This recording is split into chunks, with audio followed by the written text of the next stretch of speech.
स्वदेशी और पर्यावरण संवर्धक हिंदी भाग 57 वैद्य दिलीप गाडगिल पुणे। तो पर्यटन क्षेत्र के बारे में हम बात कर रहे थे और जैसे कि मैंने कहा कि स्वदेशी के पक्ष में अगर पर्यटन हम आरंभ करते हैं तो उसके कई फायदे सभी लोगों को होंगे। एक तो इम्यूनिटी बढ़ाना या रोग प्रतिकार शक्ति बढ़ाना, ये अभी अहम चीज़ है।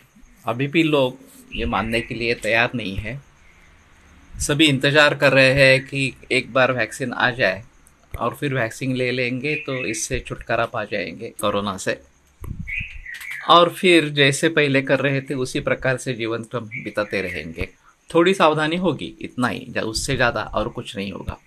लेकिन जो मानसिक परिवर्तन होना जरूरी है वो फिर भी लोगों की उसके बारे में सोच नहीं है।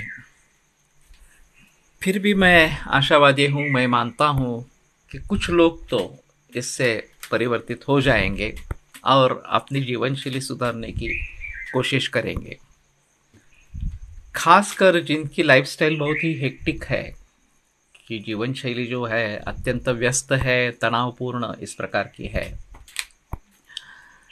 चाहे वो आईटी क्षेत्र में काम करने वाले हो, चाहे किसी कंपनी में मैनेजरियल सेक्टर पे काम कर रहे हो, बैंकों में काम कर रहे हो, या सरकारी कर्मचारी इस प्रकार के हो, या जो चित्रपट क्षेत्र में, नाट्य क्षेत्र में इस प्रकार से काम करने वाले हो, कलाकार हो इस प्रकार से, तो इन सभी की जीवन शैली अत्यंत व्यस्त इस प्रकार की है और तनाव से भरी हुई है।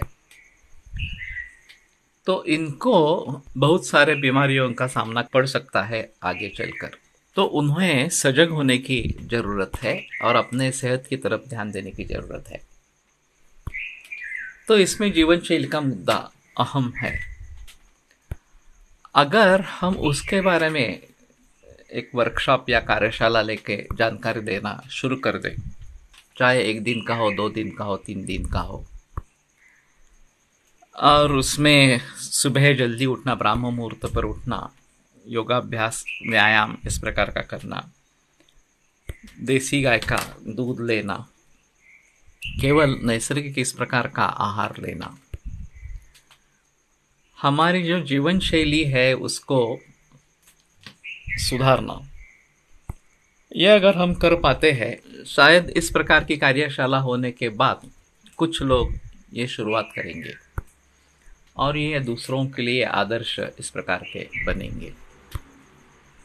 तो धीरे धीरे समाज में परिवर्तन आएगा और जब उसके फायदे दिखेंगे,